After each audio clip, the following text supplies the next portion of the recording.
Personne ne dirige Internet. Aucun président, aucune entreprise, aucun serveur central. Et pourtant, ton message trouve son chemin à l'autre bout du monde en une fraction de seconde. Comment un truc sans chef peut être aussi parfait? Voici la première vérité. Internet n'est pas un nuage, c'est physique. 95% du trafic mondial passe par des câbles posés au fond des océans.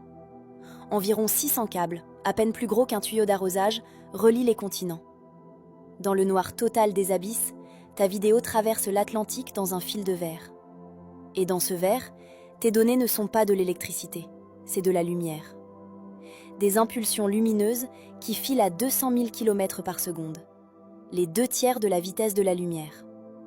Mais voici ce que personne ne t'a dit. Ton message n'est jamais envoyé en un seul bloc.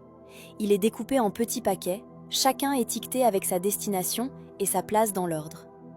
Et ces paquets ne suivent pas le même chemin. Un seul message peut s'éclater sur 10 routes différentes à travers la planète, puis se réassembler parfaitement à l'arrivée, sans que rien ne soit perdu. Alors qui décide du trajet? Personne. Et c'est ça, le vertige. 80 000 réseaux indépendants se relaient tes données, juste en se faisant confiance. Chaque réseau crie en permanence aux autres. Moi, je sais joindre cette zone du monde.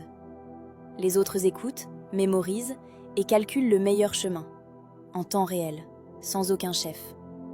Il n'y a pas de carte centrale, pas de base de données maîtresse. Juste un accord mondial, une confiance entre des milliers de réseaux qui ne se connaissent pas. C'est ça qui tient le monde connecté. Et cette absence de chef est sa force. Coupe un câble, un pays, un réseau. Les données trouvent instantanément un autre chemin. Internet a été conçu pour survivre, même à une guerre. Alors la prochaine fois que tu envoies un message, comprends ce qui se passe vraiment. Des morceaux de toi, transformés en lumière, éclatés à travers les océans, guidés par personne, et réunis intacts en un instant. Ce n'est pas de la technologie, c'est le plus grand accord de confiance de l'humanité.